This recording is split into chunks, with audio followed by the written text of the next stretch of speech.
नमस्ते। अ, मंच पर उपस्थित सभी विद्वद्जन, इस कार्यशाला संगोष्ठी में उपस्थित सभी विद्वद्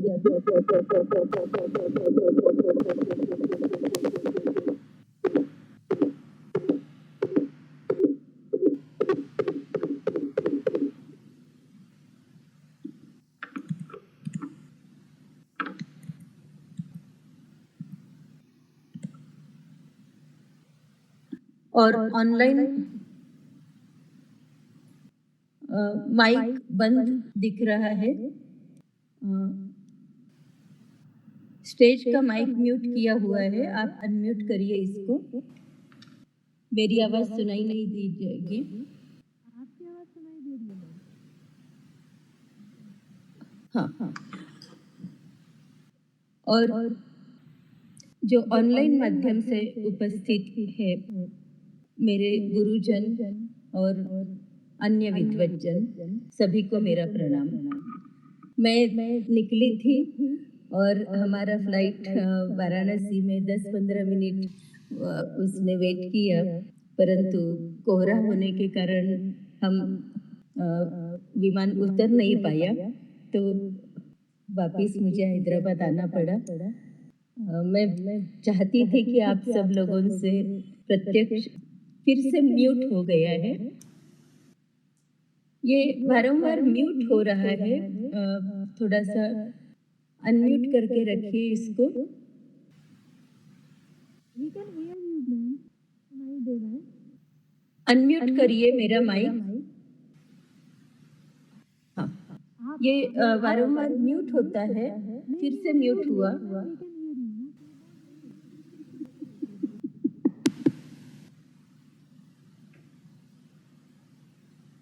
शायद दो वहाँ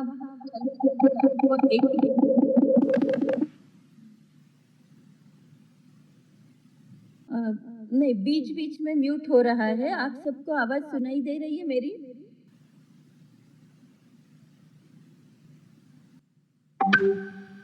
जो ऑनलाइन है उनको सुनाई देगा, मगर बाकी लोगों को पता नहीं सुनाई दे रहा है या नहीं।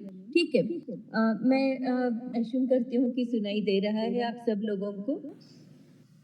ठीक। तो सभी लोगों को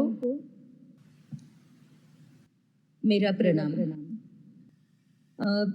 प्रोफेसर राजीव संगल, जो कि मेरे गुरु है, और प्रोफेसर विनीत चैतन्य, जिनके साथ मैंने ये काम शुरू किया लगभग 30-35 साल पहले, दोनों को पहले मैं नमन करती हूँ।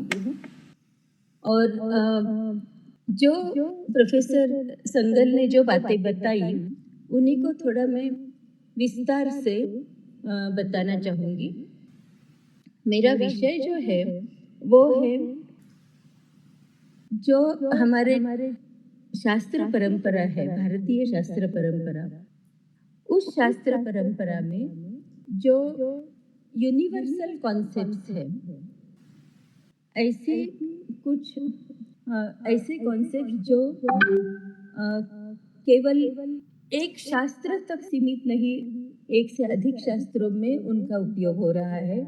अथवा यदि भाषा को ले तो केवल एक भाषा से सीमित नहीं, विभिन्न भाषाओं के लिए भाषाओं में जिनका प्रयोग हो सकता है, ऐसे विविध कॉन्सेप्ट्स के बारे में थोड़ी मैं चर्चा करना चाहूँगी। तो इसमें मुख्य उद्देश्य ये है कि यदि हम जैसे प्रोफेसर संगल जी ने कहा कि भाषा जो है, भाषा का ज्ञान ये महत्वपूर्ण है। यदि आप भाषा को जानते हैं अच्छी तरीके से, तभी आप आगे गणित, शास्त्र आदि विषयों को जान पाएंगे, क्योंकि उनको समझने के लिए भाषा का ज्ञान होना जरूरी है। तो अब ये भाषा शास्त्र, जैसे हमारे यहाँ कहा भी जाता था कि यदि आप व्याकरण नहीं जानते हैं तो आप बाकी शास्त्र जो है नहीं समझ पाएंगे। पहले व्याकरण शास्त्र पढ़िए और उसके अनंतर आप बाकी शास्त्र पढ़िए। उसका कारण यही है कि भाषा जो है, भाषा को जानना ज़रूरी है, तभी आप भाषा कैसे काम करती है, ये यदि आप जानते हैं तो आप आगे बढ़ सकते हैं। तो इसमें मैं पहले शुरुआत जो है, ये पतंजलि ने जो भाषा अ, ये सीखना क्यों है, इसका प्रयोजन क्या है, व्याकरण शास्त्र का प्रयोजन क्या है, उसके बारे में जो 5 चीज़ें बताई थी, रक्षा, ऊहा, आगम, लघ्वार्थ, लघु, असंदेह, ये जो 5 चीज़ें उन्होंने बताई, उन्हीं को मैं लेना चाहती हूँ आज के परिप्रेक्ष्य में। अब मैं 2 परिप्रेक्ष्य ले रही हूँ यहाँ। एक जो है अ, हमारी जो भाषा है, उसको टेक्नोलॉजी से युक्त बनाना, उसके लिए टेक्नोलॉजी डेवलप करना। और दूसरा जो है भाषा का ज्ञान, भाषा भाषा पढ़ाने के लिए इनकी क्या ज़रूरत है। तो भाषा पढ़ने पढ़ाने के लिए तो पतंजलि ने ऑलरेडी कहा है, उसी को मैं अब थोड़ा दूसरे दृष्टि से देखती हूँ। पहली बात उन्होंने कही रक्षा, तो हमें भाषा का रक्षण करना है। भाषा की रक्षा तभी हो सकती है टेक्नोलॉजी के युग में, यदि हम उसको टेक्नोलॉजी सक्षम बनाएं। तो उसके लिए हमें विविध जो टूल्स बनाने हैं, कंप्यूटेशनल टूल्स, वो हमें बनाने होंगे। जैसे मशीनी अनुवाद जैसे उपकरण बनाने होंगे, वाक्य विश्लेषक, पद विश्लेषक आदि चीज़ें हमें बनानी होगी भाषा के लिए। और ये केवल संस्कृत के लिए नहीं, तो सभी भाषाओं के लिए, तभी हम भाषा की रक्षा कर सकते हैं। और सभी भाषाओं के बनाने के लिए, जैसे प्रोफेसर संगत जी ने कहा, हमें पाणिनि को देखना है। और क्यों, तो उसमें जो विविध कॉन्सेप्ट्स है उसके बारे में मैं थोड़ी देर में बताऊंगी। दूसरी चीज़ है ऊहा। जैसे हमें यहाँ मैं थोड़ा अलग तरीके से उसको देखती हूँ ऊहा को। जो शास्त्र है पाणिनि, व्याकरण शास्त्र कहिए या शब्दबोध की परंपरा है, उसको हमें दूसरी भाषा के लिए उसका उपयोग करना है। ऊहा का अर्थ मैं ये ले रही हूँ। आगम, जितने भी संस्कृत में टेक्स्ट है, वो सब हमें समझने हैं। और केवल संस्कृत के नहीं, एक बार यदि हमें भाषा काम कैसे करती है, कोई भी भाषा, इन तत्वों का पता चले, विद्यार्थी ये समझ जाए कि भाषा कैसे काम करती है, तो वो स्वयं दूसरी किसी भी भाषा का कोई भी साहित्य, कोई भी टेक्स्ट स्वयं पढ़ सकता है, समझ सकता है। तो हमें विद्यार्थी में ये क्षमता निर्माण करनी है कि वो स्वयं कोई भाषा काम कैसे करती है ये सीखे। और ये हम सिखा सकते हैं व्याकरण के माध्यम से। अभी हमने एक कोर्स शुरू किया है, संस्कृत पढ़ा रहे हैं हम कंप्यूटेशनल टूल्स की सहायता से, परंतु यहाँ हम ये जो बेसिक प्रिंसिपल से भाषा काम कैसे करती है, यही हम वहाँ उसमें पढ़ाते हैं। और इसका एक मैं उदाहरण के रूप में बताती हूँ। कोविड के समय में हमने ये प्रयोग किया था, और केवल हमने 30-40 15 या 20 लेक्चर्स लिए थे और कुछ डिस्कशन आवर्स। 30-40 घंटे हम विद्यार्थियों के साथ में थे। लगभग 1000 विद्यार्थियों ने पार्टिसिपेशन किया था उसमें। और इस प्रोग्राम के अंत में प्रत्येक विद्यार्थी को हमने 2 रघुवंश के श्लोक दिए थे, और उनको कहा कि अब रघुवंश के ये श्लोक जो है, आप समझ के उनका विश्लेषण करके बताइए। और मैं ये कहना चाहती हूँ कि 50-60% तक उन्होंने उन श्लोकों का विश्लेषण बहुत ही अच्छी तरीके से किया। केवल 40 घंटे हमने पढ़ाया होगा, उससे अधिक नहीं। तो जो हम पढ़ाते हैं, पढ़ाते समय यही इन्हीं बातों का याद रखते हैं कि विद्यार्थी ये समझ जाए कि शब्द की व्युत्पत्ति कैसे हुई है, एक शब्द का दूसरे शब्द के साथ अर्थ कैसे जो संबंध जो है वो कैसे बन रहा है, वहाँ क्लूज कौन कौन से हैं जिसके आधार पर वो जान सके कि ये शब्द जो है, ये पद इस पद से जुड़ा हुआ है। तो ये यदि हम संस्कृत के लिए पढ़ा सकते हैं, वैसे ही बाकी भाषाओं के लिए संस्कृत का जो अ, जो तत्व है, उन्हीं तत्वों को आधार बना के हम बाकी भाषाओं के लिए भी ये हम पढ़ा सकते हैं। और उसी दृष्टि से हमने अंग्रेजी के लिए भी कुछ प्रयोग किए थे इसके पहले, और वो काफी हद तक मैं कहूँगी कि यशस्वी भी हुए हैं। और उसी दिशा में हम आगे अभी जो universal semantic representation, universal grammar की बात हो रही है, उस दृष्टि से आगे प्रयास चल रहा है। इसके अलावा लघ्वार्थ और असंदेहार्थ, ये तो हमारे ये दो उपयोग है ही भाषा सीखने के या भाषा सिखाने के, उसमें मैं अभी अधिक नहीं जाती। तो यूनिवर्सल कॉन्सेप्ट्स जो है उनको मैं 5 विभागों में उनको बांटूंगी। पहला जो है वो फोनिम लेवल, जो उच्चारण स्थान के आधार पर, और यहाँ शिक्षा शास्त्र हमारे पास है ही। तो विद्यार्थियों को इसकी जानकारी देने की इसलिए आवश्यकता है ताकि उनका उच्चारण जो है वो शुद्ध हो। तो बचपन से ही यदि विद्यार्थियों को फोनिम या वर्ण शिक्षा शास्त्र के बारे में यदि बताते हैं, वर्णों का उच्चार कैसे करना, स्थान प्रयत्न आदि बताते हैं, तो उसका एक उपयोग होगा, उसमें एक स्टैंडर्डाइजेशन आएगा बोलने में। और वो स्टैंडर्डाइजेशन आना इसलिए जरूरी है कि यदि स्टैंडर्डाइजेशन है तो भाषा जो है वो उसकी रक्षा हो सकती है। अन्यथा उसमें विकार आने के कारण भाषा भाषा की रक्षा करना थोड़ा कठिन हो जाता है। दूसरी बात है शब्द विश्लेषण जो है उस स्तर पर। अब शब्द विश्लेषण के स्तर पर यदि देखा जाए तो दो इम्पोर्टेंट कॉन्सेप्ट्स हमारे एक शास्त्र में है।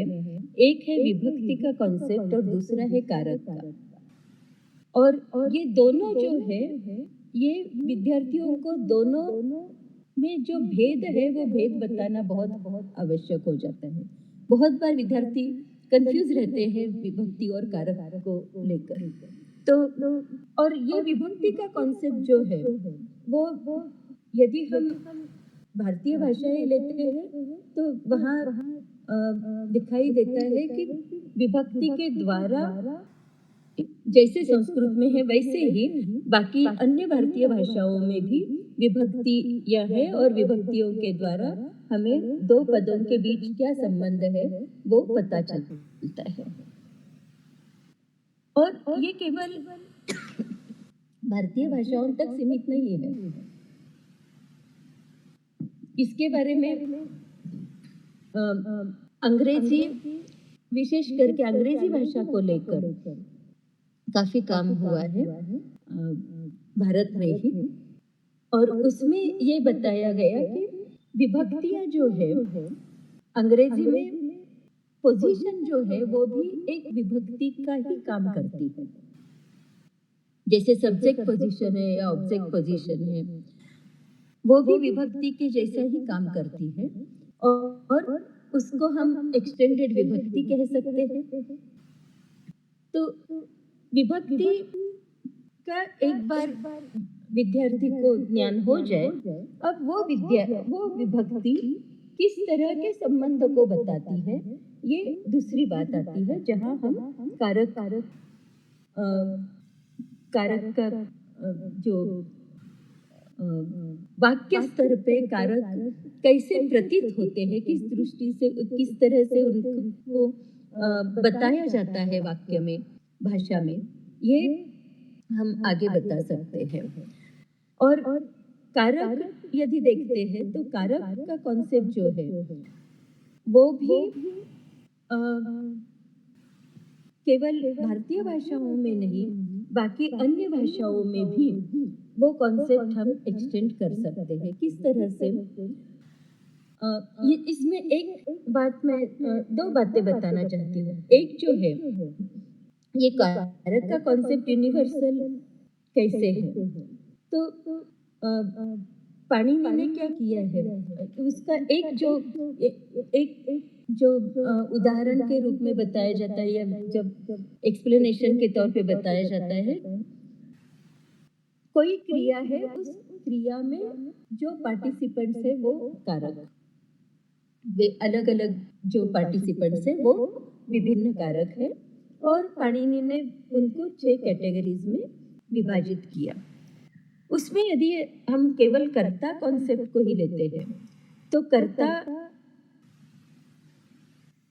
का जो कॉन्सेप्ट है वो कॉन्सेप्ट दूसरी भाषा में, जैसे अंग्रेजी भाषा है, अंग्रेजी में किस तरह से उसको व्यक्त किया जाता है। भारतीय भाषाओं में या संस्कृत तक सीमित यदि रखती हूँ मैं, तो संस्कृत में कर्तरी प्रयोग में कर्ता प्रथमा में होता है उक्त होने के कारण, और कर्मणि प्रयोग में वो तृतीया में होता है। अब क्या ये ही अन्य भाषाओं के लिए भी इस तरह का नियम हम दे सकते हैं? जैसे अंग्रेजी भाषा है, तो अंग्रेजी में क्या हम ये कह सकते हैं कि जो सब्जेक्ट है वो कर्ता है? तो यदि हम इस तरह के इस तरह से विचार करें तो ये पाया जाता है कि सब्जेक्ट जो है कर्ता नहीं है, परंतु सब्जेक्ट पोजीशन जो है वो अभिहितत्व बताती है। तो सब्जेक्ट में जो है वो कर्म भी हो सकता है यदि कर्मणि प्रयोग है, और कर्ता भी हो सकता है यदि कर्तरी प्रयोग है। मुझे कहा गया है कि 5 मिनट में मैं इसको वाइंड अप करूं। ठीक है, तो मैं इसमें थोड़ा और एक दो बिंदु ही बताऊंगी, फिर मैं अधिक डिटेल में नहीं जाऊंगी। वैसे दूसरा जो कॉन्सेप्ट है वो है वृत्ति का, और वृत्ति में समास और सामर्थ्य ये बहुत ही इम्पोर्टेंट कॉन्सेप्ट्स बनते हैं। समास को हमें जानना इसलिए जरूरी है क्योंकि मैं फिर टेक्नोलॉजी के संदर्भ में बताती हूँ। कंप्यूटेशनल लिंग्विस्टिक्स या नेचुरल लैंग्वेज प्रोसेसिंग में एक कॉन्सेप्ट, एक टर्म का उपयोग होता है आजकल, मल्टी वर्ड एक्सप्रेशंस। और मल्टी वर्ड एक्सप्रेशंस को पहचानना कैसे, इसके लिए समास का जो मल्टीवर्ड एक्सप्रेशन में समास कंपाउंड जो है एक पार्ट है। मल्टीवर्ड एक्सप्रेशन में बाकी अन्य चीजें भी आती है, परंतु इसमें जो समास का जो कॉन्सेप्ट है, इसको यदि हम अच्छी तरीके से समझेंगे तो मल्टीवर्ड एक्सप्रेशंस की कुछ समस्याओं का हल वहाँ हो सकता है। और इसलिए समास को अच्छी तरीके से समझना जरूरी है। और समास हम जानते हैं कि सभी भाषाओं में ये कॉन्सेप्ट उपलब्ध है, परंतु समास है क्या, और उसमें रिलेशंस कैसे आते हैं, दो शब्दों के, दो पदों के बीच का संबंध जो है उसको कैसे जाने, समास का वर्गीकरण कैसे किया है पाणिनि ने, और उसको लेकर हम क्या एक्सटेंड करके बाकी भाषाओं के लिए भी इस तरह से उनका अर्थ निर्धारण कर सकते हैं या नहीं। ये सब इन सब चीजों के लिए पाणिनीय व्याकरण, पाणिनि का व्याकरण समास प्रकरण विशेष करके बहुत ही उपयुक्त है। इसके आगे जाके आकांक्षा, सन्निधि, योग्यता इनके बारे में अभी वक्त नहीं है इसलिए नहीं बोल पाऊंगी, परंतु दो उदाहरण रूप में मैं दो चीज़ें बताना चाहती हूँ।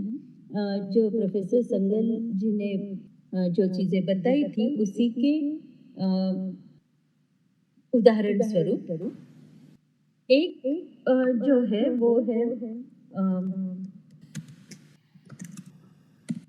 शब्द। मैं मेरा स्क्रीन शेयर करती हूँ।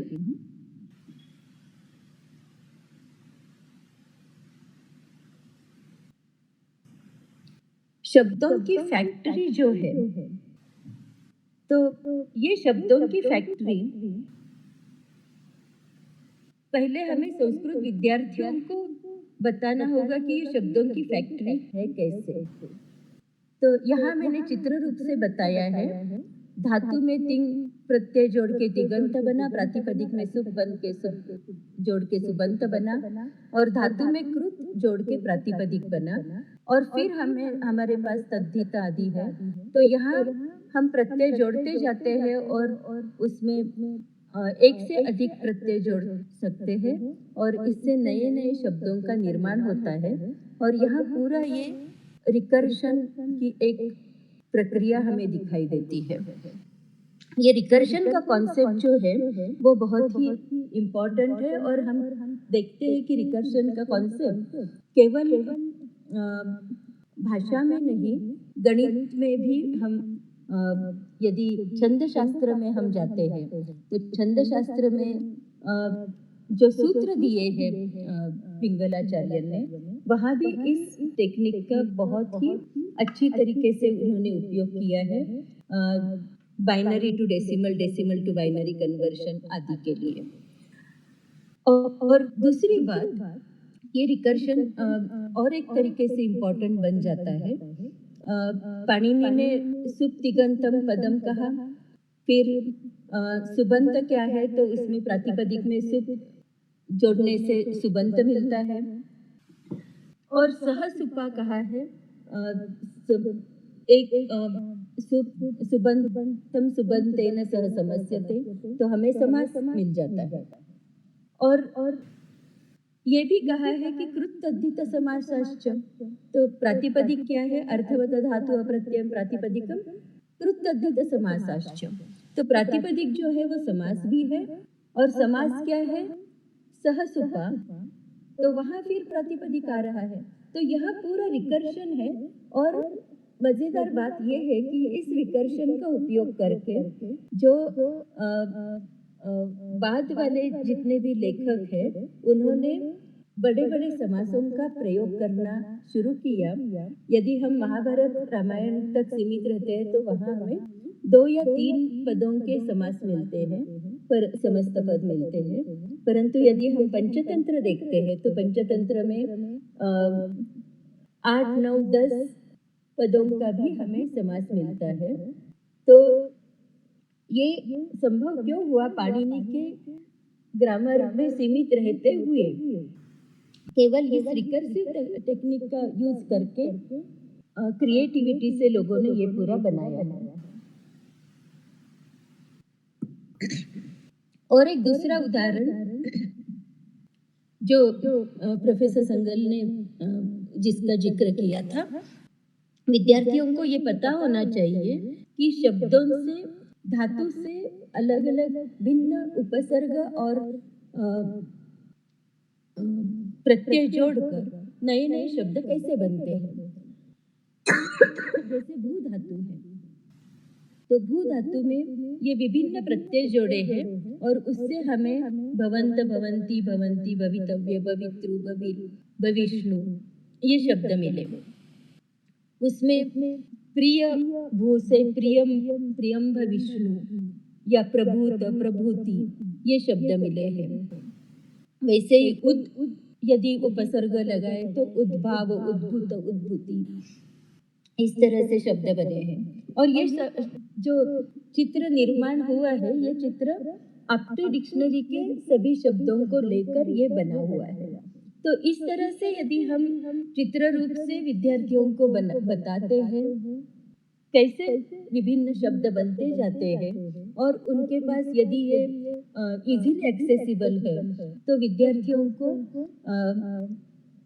इसको समझना आसान हो जाएगा। और केवल ये हमारी भाषाओं के लिए नहीं, केवल संस्कृत के लिए नहीं, हमारी जितनी भी भाषाएं मातृभाषाएं हैं वहाँ सब जगह हम इसका उपयोग करके विद्यार्थियों को शब्द कैसे बनते हैं ये यदि बता दे तो वो स्वयं उसका अर्थ समझने में सक्षम हो जाएंगे।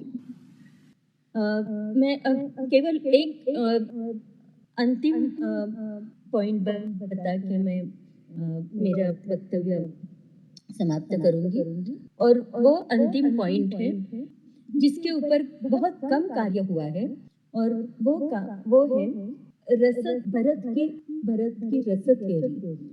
तो इसमें इसका उपयोग हम बहुत अच्छी तरीके से लिटरेरी क्रिटिसिज्म थिएटर एप्रिसिएशन के लिए कर सकते हैं। जैसे भाव विभाव अनुभाव संचारी भाव ये जो है ये सब शब्दों से व्यक्त होके या अभिनय से व्यक्त होके हमें मिल रहे हैं। तो यदि हम शब्दों का उस तरीके से विश्लेषण करें और समझें तो उससे कौन सी रस की निष्पत्ति हो रही है ये हम यदि जान सकते हैं तो लिटरेरी क्रिटिसिज्म में थिएटर एप्रिसिएशन में इसका बहुत योगदान रहेगा। और ये विषय जो है अभी कम काम हुआ है इसके ऊपर, थोड़ा काम अलंकारों के ऊपर शुरू हुआ है परंतु रस थियरी के ऊपर बिल्कुल काम शुरू नहीं हुआ। वो काम शुरू करने की आवश्यकता है।